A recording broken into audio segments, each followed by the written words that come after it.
This is the Louie T Network. In the Lab Room.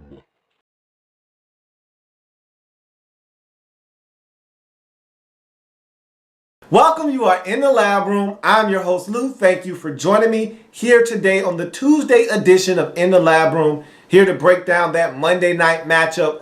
Colts on the road, traveling to San Diego to take on the San Diego Superchargers. San Diego Superchargers. Now, before I get to the game, a little backstory leading up to this game. A really loyal viewer, probably my most loyal viewer. The first one I ever had that really was very active in commenting on my videos and what may have you. I call him Flash. And that's my guy. Flash is my guy. And he's been spot on this season for the most part. Flash told me 2 weeks ago that he thought the Colts were going to beat Seattle, and I agreed with him on that one. But then he said, hey, the Ravens are going to go to Miami and beat the Dolphins. And I said, nah, I can't get with you on that one. We're not riding together on that one. And he won that game as well. So Flash has been on the money. He also said, and he went out on a limb on this one, he said, hey, everyone's picking Jacksonville to just be obliterated versus the Denver Broncos. They're going to play the Broncos tough, and they're going to hang in that football game, and it's going to be competitive. And once again, Flash was correct. And so Flash looked at my picks last week as he watched the Friday edition of In the Lab Room, and he said, you're picking San Diego to beat Indy? Are you crazy?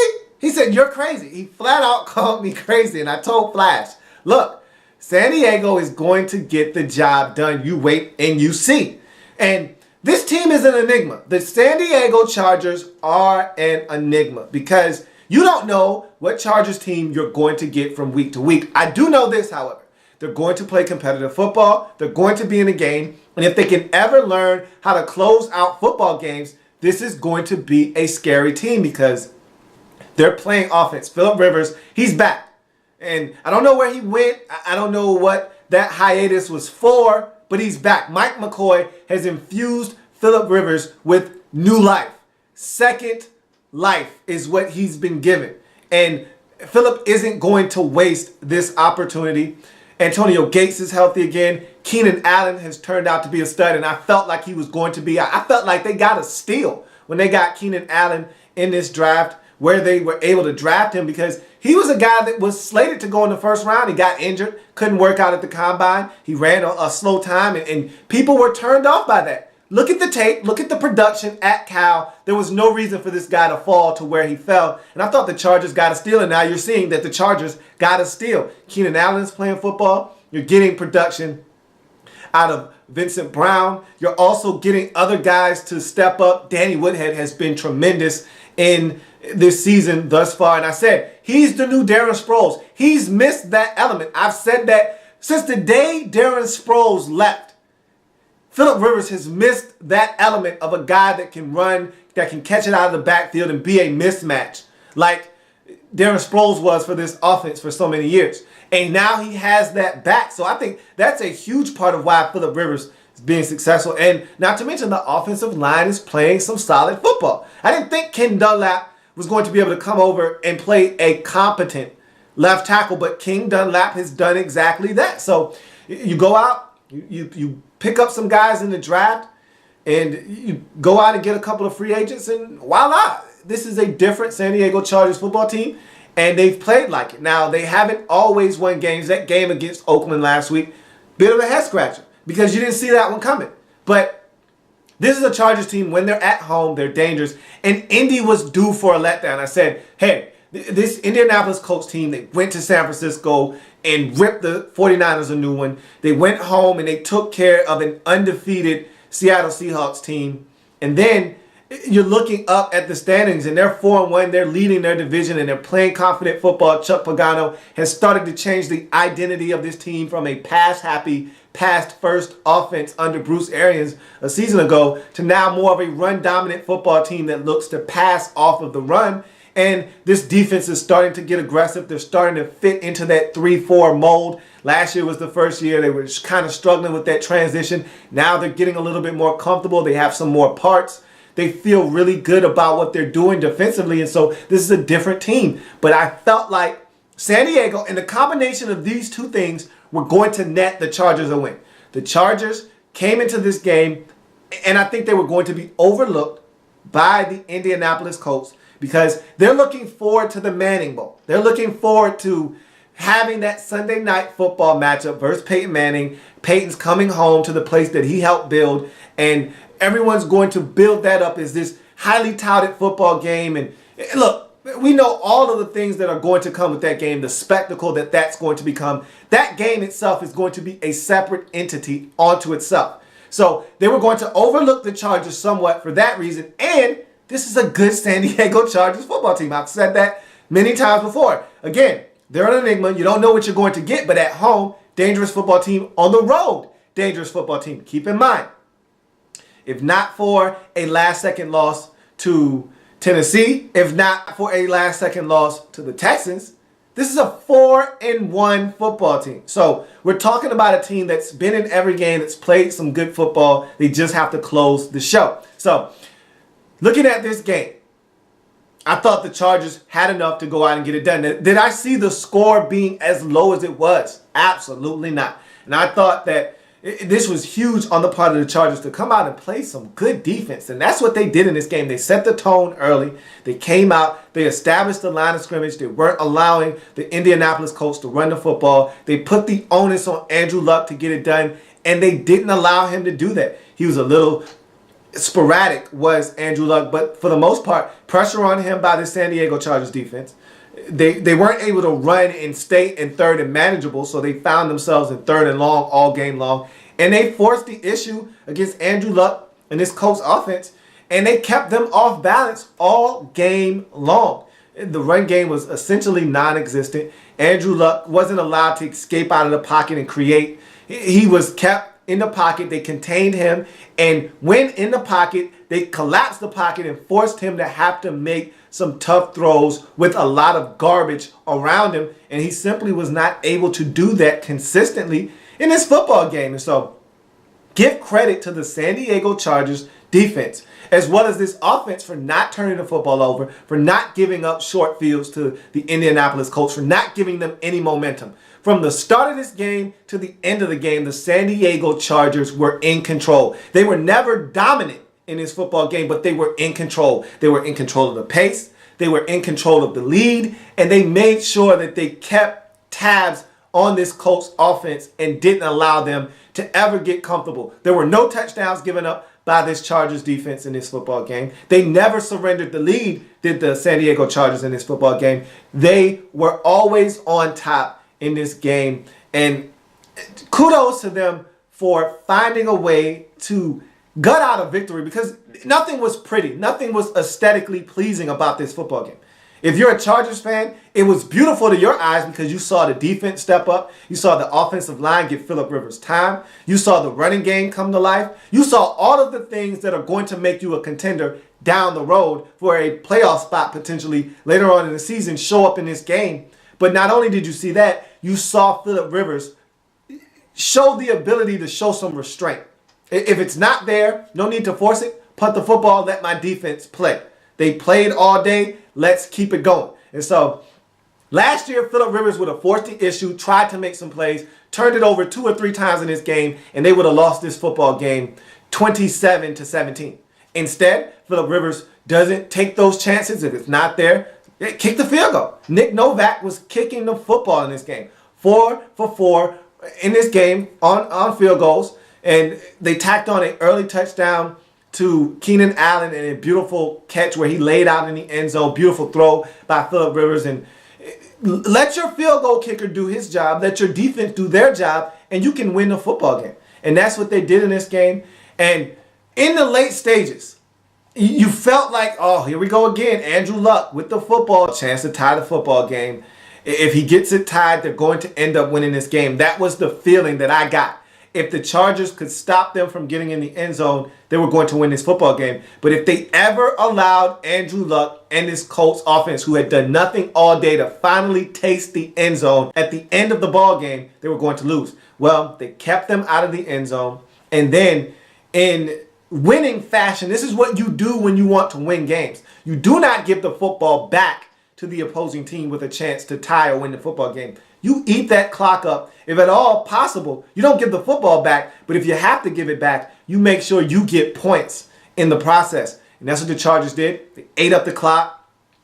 They got down the field, and they kicked the game-winning field goal, essentially. They put this game out of reach. They were up by 7, that field goal, and it was clutch. 50 yards by Nick Novak.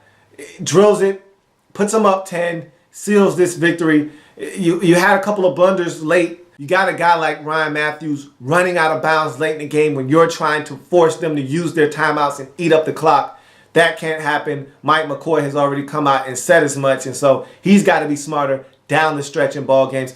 Normally, you lose games because of things like that, and the Chargers haven't been good at closing out games, so they have to be better in that department. But big win for the San Diego Chargers at home, 19-9. They get it done. Huge effort on the part of this defense. Huge effort on the part of the running game by the San Diego Chargers.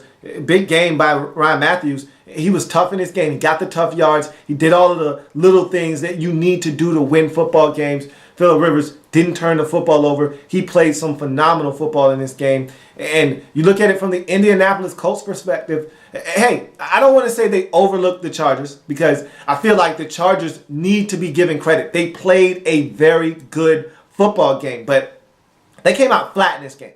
There was no intensity from the Indianapolis Colts, and their defense did enough. You give up 19 points in the National Football League on most Sundays, that's good enough to get you a win. That's supposed to get you a victory, but not in this case. Not when your offense can't generate a touchdown. Not when your offense can only muster 3 field goals. That's not going to beat anyone. 9 points doesn't win you football games in the National Football League. Okay? On 99% of the time when you play, you score 9 points, you're going to lose. There may be the rare occasion where you're able to hold someone down to 7 points and win 9-7. It's not going to happen very often, but it does happen. But you're not going to win scoring 9 points in this league. You're not going to win scoring 19 many times in the National Football League. And so both teams played good defense. The Chargers played better defense, and they played better offense as well, and they win this football game 19-9. They get back to 500 on the season at 3-3. Colts drop to 4-2. Tough loss on the road. Looking ahead to that Manning game on Sunday Night Football, think they kind of fell into the trap here. They had a task at hand. They were not totally 100% focused on the task at hand, and they ran into a very solid San Diego Chargers team, and they got dealt with. So, that's a touchdown. I'm going to tack on this quick extra point. And the extra point for the day is looking at the action from Sunday. A lot of teams are in some precarious situations now. And you look at the way this season has unfolded to this point, and you got to ask yourself, how is it that we're 6 weeks into the season and you really don't have, normally in the National Football League, you know the teams that are going to be good. This year, you really don't have that sense that, okay, this team, and that team, they're definitely making it to the postseason. I feel like there are 1 or 2 teams above everyone else, and then the rest of the league is just packed tightly like sardines in a conglomerate in the middle, and then you got a couple of teams at the bottom tier. And there are more teams at the bottom than there are in that middle level in terms of, okay, yeah, this team's going to make the playoffs. This team's going to... We don't have but 1 or 2 elite teams right now. And really, only one is truly elite, and that being the Denver Broncos. The rest of the teams, even the 6-0 Kansas City Chiefs, they're elite maybe on the defensive side of football, but offensively, they're just doing enough. You look at the Saints 5-1, they've got chinks in the armor. So do the Patriots at 5-1. So do the Seattle Seahawks at 5-1. So you look at the rest of the pack, though. I mean, those are the only really teams that you can look at and say, hey, they're going to the postseason. 1, 2, 3, 4.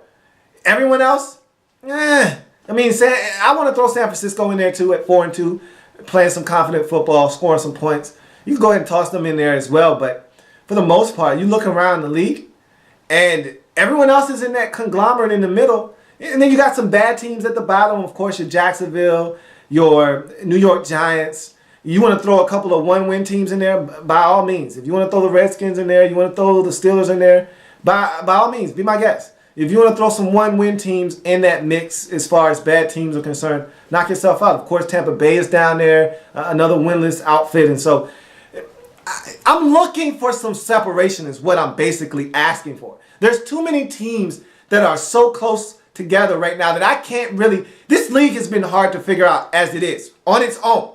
Year in, year out, it's a tough league to call. But right now, I feel like it's even tougher because you've got teams like Arizona. Who are you? You're 3-3, but who are you? I mean, I know you're going to turn the football over. I know you're going to be a tough out at home. Who are you, though? You're a scary team. San Diego, I just talked about them. Scary bunch, 3-3. Who are they? Week to week, you don't know. Are they going to lose to the Raiders on the road, or are they going to go on the road and beat the Philadelphia Eagles? Are they going to be at home and beat the Colts? Or are they going to lose to the Texans at home? I don't know who the San Diego Chargers are. Who are the St. Louis Rams? They're at 3-3. What am I supposed to make of them? They've won 2 in a row. They've looked impressive doing so. What am I supposed to make of the 3-3 St. Louis Rams? I mean, these are the questions that I ask myself. And you have to ask yourself, because it's tough right now to really call this league as it is constructed. I mean, look at the AFC North, for instance. 4-2 Cincinnati, 3-3 Baltimore, 3-3 Cleveland. What do you do with that division? You want to say that Cincinnati is going to win that division, but are they? I mean, they struggled with Buffalo on the road after having a 14-point lead midway through the fourth quarter. They blew it and almost blew the football game. That was their first road win of the season, and they're still struggling on the road. And don't trust them on the road. What do you do with that? We know Cleveland, they're not going to win now that Brandon Weeden is in at quarterback. They're going to struggle now. So I kind of know who Cleveland is. I still don't know what the Ravens are. They play the Green Bay Packers tough at home but lose, but can go on the road and beat Miami. Who are the Dolphins? You see where I'm going with this. This league is just an absolute mess right now, and I love it. I love it because expect the unexpected right now as we get to week 7 in the National Football League. You have no idea. You think you know, but you have no idea. That is the National Football League. And so, thank you for joining me here on the Tuesday edition of In the Lab Room. Of course, come back tomorrow on Wednesday when I'm breaking down my Pick'em Weekly for the week. And I had a solid week. I'm still a little disappointed in my performance. We'll talk about that on Wednesday, as well as the sole survivor of the week. So come back, join me on Wednesday when I break all that stuff down. If it happens in the National Football League, whether big or small, we cover it all here in the Lab Room. See you on Wednesday. Like the content? Want more? Sub up. In the Lab Room.